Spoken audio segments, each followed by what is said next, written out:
তার উদ্দেশ্য জানতে পারবে। আমরা গৌরানন্দজি মহারাজকে দেখেছি, যতবারই তার সান্নিধ্যে এসে বলতে গেছি বা বলতে শুনতে গেছি, তখনই তার মধ্যে কিছুটা খুব মৌনতা এবং খুব সংক্ষেপে কথা বলতে, যেটুকু দরকার, এই যেটুকু দরকার মানে আমাদের মানব জীবনের কি প্রয়োজন, এটি তারা অনুভব করতেন। কাজেই এইরকম একজন শতবর্ষ জীবন যাপন করে তার দীর্ঘ অভিজ্ঞতা আমাদের কাছে দিয়ে গেছে। হয়তো সেভাবে আমরা বলবো, হয়তো সেভাবে বক্তৃতা নেই, সেভাবে হয়তো বই নেই, এই নয়, তিনি এই সমাজে দিয়ে গেছে, এই পরিবেশে দিয়ে গেছে, এতেই একটা দীর্ঘ ভাবের প্রশ্রবণ ঘটে গেছে। এর মধ্যে দিয়ে মানুষ সঞ্জীবিত হয় এবং এর দ্বারা আমরা যারা এখানে আজকে এসেছি, যাদের তার স্বীকৃত উপস্থিতি, আমরা বিজ্ঞান বা আধ্যাত্মিক কথা যাই বলি না কেন, তার একটা সূক্ষ্ম উপস্থিতি এখানে থাকবে আজকে বিশেষ দিনে, এবং সেটি আমাদের অনুভব করা আজকে তার সম্বন্ধে একটি কথা বলতে গেলে আজকে তার এই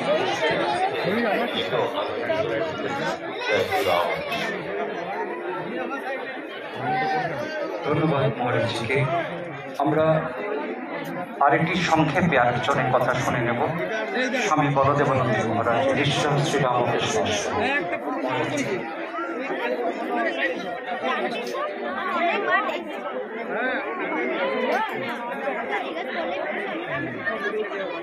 তমসো মা জ্যোতি উপস্থিত সন্তমণ্ডলী, ভগবত ভক্ত সকলকে শ্রদ্ধা নমস্কার।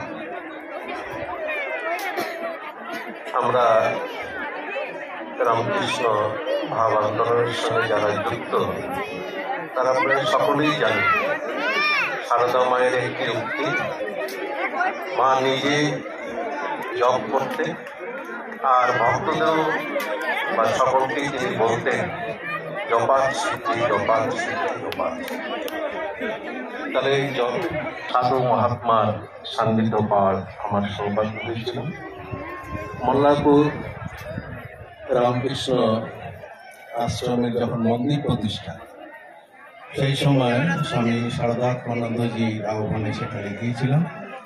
আমার থাকবার ব্যবস্থা হয়েছিল এই গৌরানন্দ মহারাজের ঘরের মধ্যে। গৌরানন্দ মহারাজ তিনি এই রামকৃষ্ণ আশ্রমের অধ্যক্ষ, তিনি আছেন, অথচ তার ঘরের মধ্যে আমারও একটা থাকার ব্যবস্থা হয়েছে। তিনি আলাদা বিছানা আছেন, আর আরেকটি বিছানাতে আমি এইখানে মঞ্চে উপস্থিত আছেন প্রকাশ মহারাজ, স্বামী সৎপ্রকাশানন্দজি।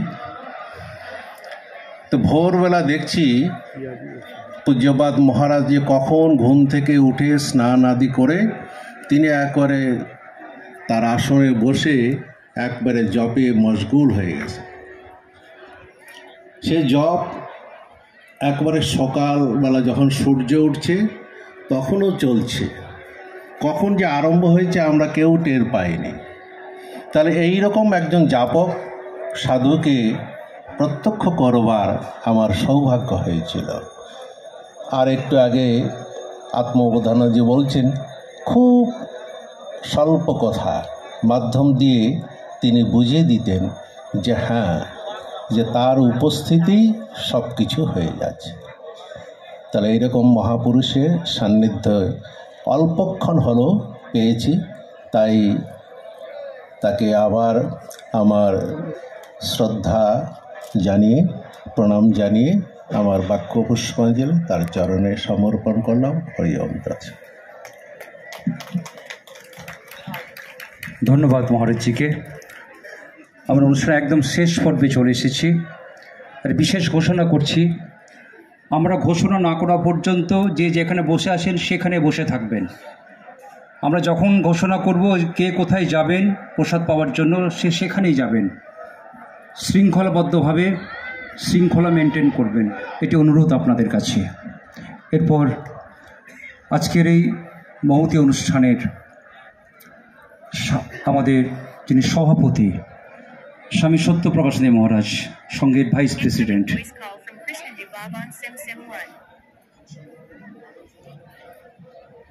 তারাপীঠ মহামণ্ডলের সত্যি এসছেন পূজ্যপাদ স্বামী হংসানন্দজি মহারাজ। তিনি মাল্যদান করছেন গুরু মহারাজের প্রতিকৃতিতে।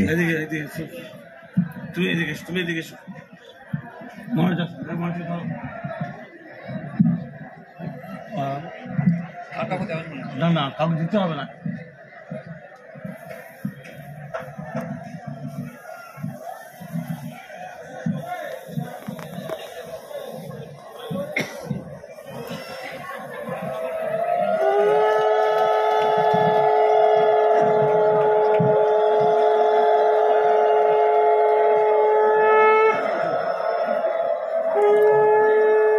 স্বামী সত্য প্রকাশানন্দজি মহারাজ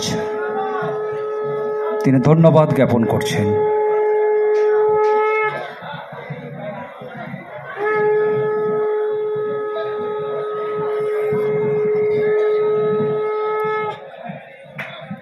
হরি ওম রামকৃষ্ণ।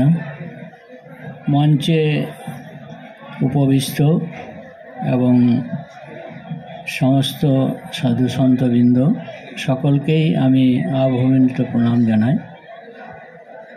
আজকের এই স্মরণ সভার অনুষ্ঠানের আমরা সকলেই উপস্থিত হয়েছি আমাদের শ্রদ্ধার্ঘ্য নিবেদনের জন্য, এবং আমরা তার জীবনচর্যা সকলেই জানি, কারণ সকলেই আমরা ম্যাক্সিমাম সকলেই আমরা তার সঙ্গ করেছি।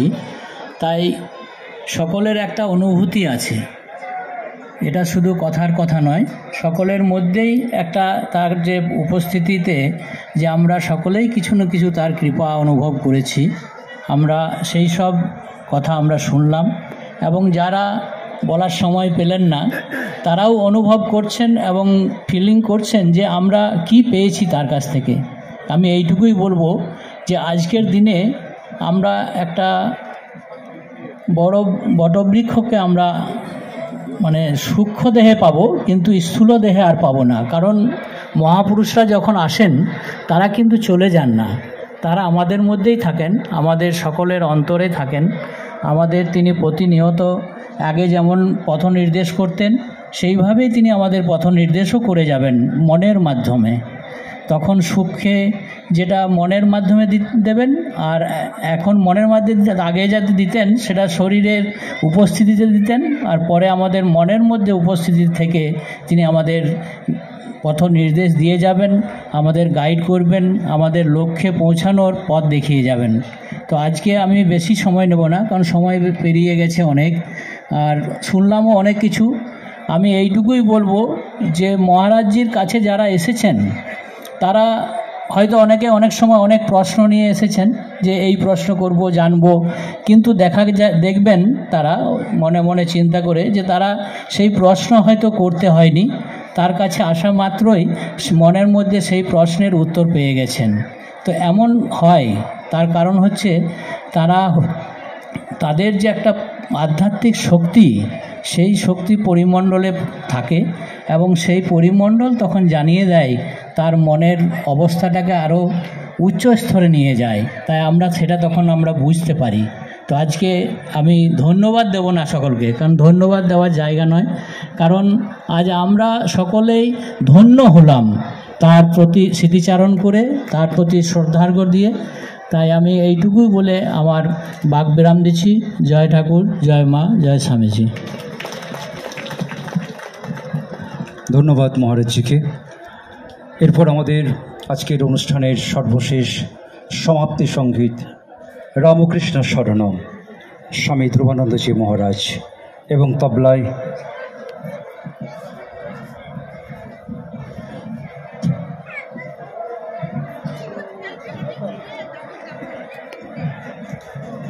নামটা বলব, তবলায় সনাতন সাধু।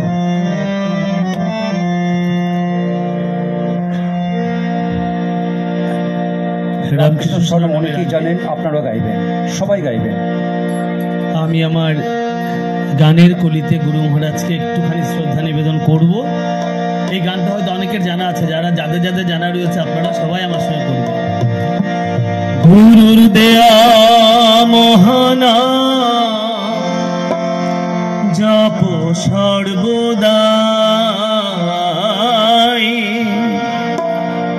গুরুর দেয়া মহানা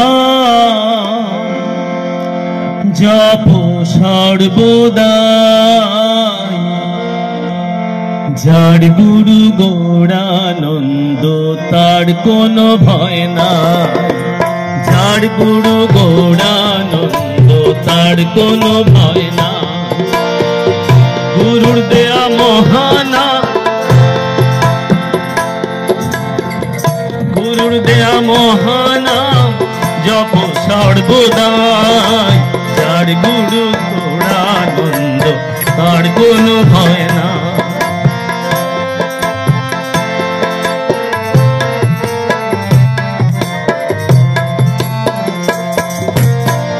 গুরু বলতে নামি গুরু নামি সত্য সার, গুরু বলতে নামি গুরু নামি সত্য সার। নামের সেবা গুরুর সেবা তর্ক নিরাধার। গুরু বলতে নামি গুরু নামি সত্য সার। নামের সেবা গুরুর সেবা তর্ক নিরাধার। এমন সহজ সরল সত্য পাবে কোথায়, এমন সহজ সরল সত্য পাবে কোথায়। যার গুরু গৌরানন্দ তার কোনো ভয় নাই, যার গুরু গৌরানন্দ তার কোনো ভয় নাই।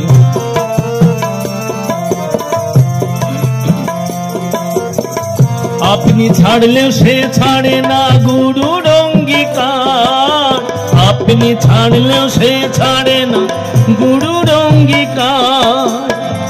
এমন আপন কৃপা ভরসা কোথায় পাবে আর।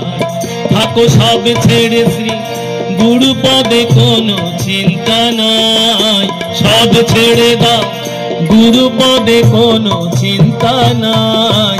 যার গুরু গৌরানন্দ তার কোনো ভয় নাই, যার গুরু গৌরানন্দ তার কোনো ভয় নাই। গুরু কৃপাহি কেবলম, গুরু কৃপাহি কেবলম, গুরু কৃপাহি केवलम, गुरु कृपाहि केवलम, गुरु कृपाहि केवलम, गुरु कृपाहि केवलम, गुरु कृपाहि केवलम, गुरु कृपाहि केवलम, गुरु कृपाहि केवलम, गुरु कृपाहि केवलम, गुरु कृपाहि केवलम, गुरु कृपाहि केवलम। सारुदेशी बेत्रिनयन राम कृष्ण रक्षमान, सारुदेशी बे भवतारिणी राम कृष्ण पाहि मां, राम कृष्ण रक्षमान, सत्यानंद पाहि मां, राम कृष्ण रक्षमान, सत्यानंद पाहि मां, राम कृष्ण राम कृष्ण राम कृष्ण।